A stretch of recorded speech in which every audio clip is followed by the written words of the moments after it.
Buenas noches. En esta oportunidad vamos a hablar sobre la aceptación y renuncia de herencia. Empecemos por explicar la vocación y delación hereditaria porque va a ser fundamental comprender tanto la vocación y delación para poder explicar de manera más clara la aceptación y renuncia. ¿Qué viene a ser la vocación? La vocación hereditaria se le conoce como los llamados a heredar y se puede dar de dos maneras, ya sea vía testamentaria o vía sucesión intestada. Por ejemplo, traje aquí un caso que es una serie que todos conocemos, ¿no? En este caso, Dragon Ball. Vamos a suponer que Goku es la persona que ha fallecido. Entonces, si Goku ha fallecido, ¿quiénes son los llamados a heredar? ¿Quiénes tienen vocación hereditaria? ¿En qué diríamos? Vamos a decir, ¿hay testamento o no hubo testamento? Si hay testamento, leeremos, ¿no? ¿Qué dice? ¿Qué dijo Goku en su testamento? ¿A quiénes ha dejado su herencia, ¿no? Pero en este caso no hay testamento. Entonces, ¿qué sería? Cuando no hay testamento, siempre va a primar la ley. Y entonces la ley ya estableció un orden sucesorio, ¿no? Y en ese orden sucesorio dice que primero van sus hijos, segundo sus padres y luego la esposa, ¿no? Pero la esposa siempre va a heredar, siempre va a concurrir. Entonces, en este caso, ¿quiénes serían los llamados a heredar? Serían Goten, serían Gohan y sería Milk, ¿no? Ellos tres tienen vocación hereditaria porque están llamados a heredar. Entonces, ahí ya entendemos la vocación. Ahora, la delación hereditaria. La delación hereditaria significa eh, ya no solamente el ser llamado a heredar, sino tú puedes aceptar heredar o puedes rechazar heredar o puedes tal vez estar impedido, ¿no? Habíamos explicado en la clase 2 sobre la indignidad. Si te declaran indigno, entonces pese a que estabas llamado a heredar, si es que te han declarado indigno o te han desheredado, entonces no vas a poder, ¿no? Entonces esa es la diferencia entre vocación y delación hereditaria. Entonces, ¿por qué es importante esto? Porque en mérito a la delación hereditaria, el llamado a heredar puede aceptar o rechazar la herencia. Entonces aquí ya entramos, ¿no? La primera conclusión. La herencia no tienes que aceptarla obligatoriamente, sino puedes rechazarlo. Porque recordemos que el patrimonio hereditario está conformado por derechos, también por obligaciones, es decir, deudas. Entonces, si el causante, tu padre, no te ha dejado demasiadas deudas, entonces tú prefieres mejor rechazar. Entonces, aquí hay que considerar este punto. Ahora, otros datos ya para entrar en materia es que la aceptación se presume. Es decir, la ley, la normativa te da un plazo para que tú puedas rechazar, que más adelante vamos a explicar los plazos. Y si tú en ese plazo no rechazas, entonces se presume que tú estás aceptando la herencia. Segundo, es irrevocable, retroactivo y total. Expliquemos paso a paso. ¿Por qué se dice que la aceptación o renuncia es irrevocable? Una vez tú hayas aceptado, ya no puedes, pasando un mes, no, ya no quiero, prefiero rechazar. No vale. Igual, si tú ya renunciaste, al siguiente día o la siguiente semana no puedes estar diciendo, no me arrepentí de haber rechazado la herencia, quiero aceptar. A eso se refiere esa característica de ser irrevocable. Ahora, retroactivo. ¿A qué se refiere retroactivo? Tal vez tú aceptaste todavía pasando 2 meses, ¿no? Aceptaste. Entonces, dice retroactivo porque se retrotrae al momento de la apertura de la sucesión.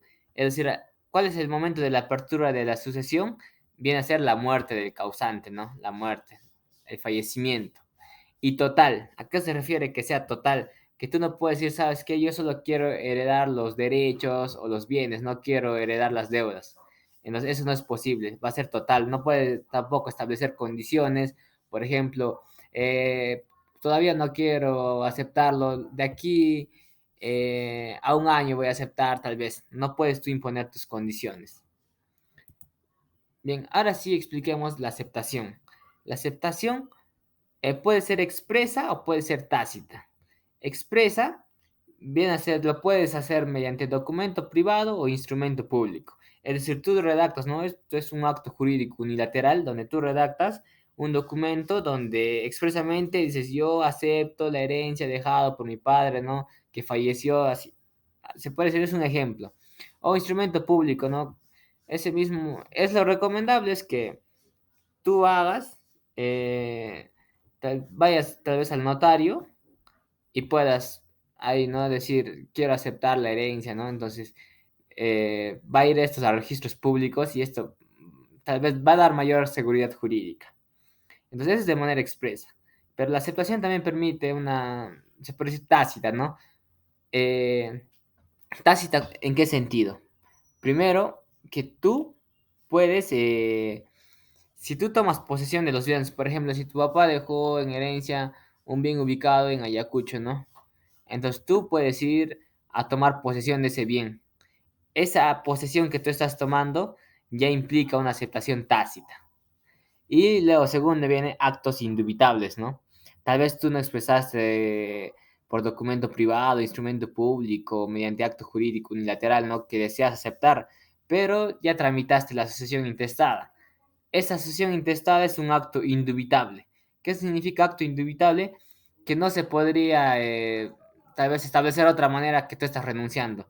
Es ilógico pensar que tú estás renunciando cuando estás realizando la sucesión intestada. Ahora, tercero, antes de pasar a la renuncia, como mencionaba, la aceptación se presume, siempre se va a presumir. Ahora sí expliquemos la renuncia. La renuncia no puede ser tácita, la renuncia siempre tiene que ser expresa y en el plazo que la ley atribuye. ¿Cuáles son estos plazos? Si es que la persona, o sea, tú estás en el territorio peruano, en el país de Perú, son 3 meses. Pero si te encuentras en el extranjero, van a ser 6 meses el plazo que tú tienes para renunciar. Tiene que ser expresa y formal. Se le conoce como que es solemne. ¿Por qué solemne? Porque tiene que estar por escritura pública. Es decir, ¿qué significa escritura pública? Que tienes que ir a un notario a tú rechazar para que el notario lo extienda a registros públicos, ¿no? En este caso, la SUNARP.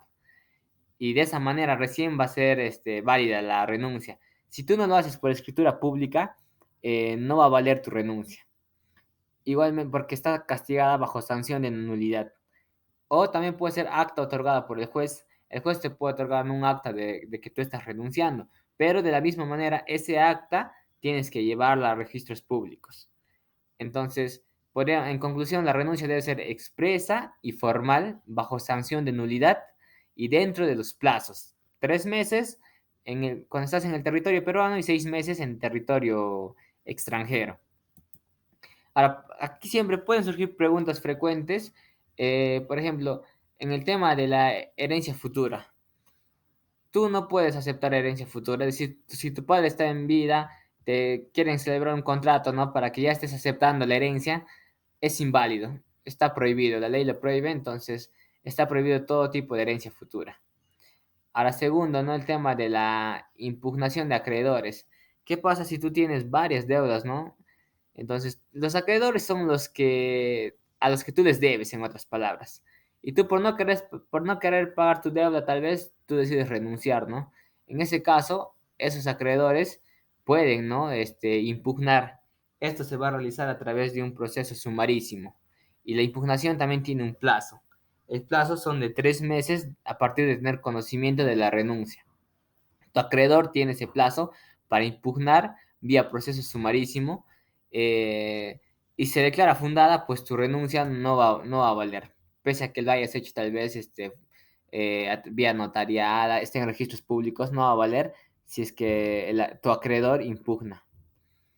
Ya, también otro, el tema de que es un derecho transmitible. Efectivamente, si a ti te declaran indigno o te desheredan o tal vez tú falleces, este derecho va a pasar a tus hijos, ¿no? A tus herederos en este caso.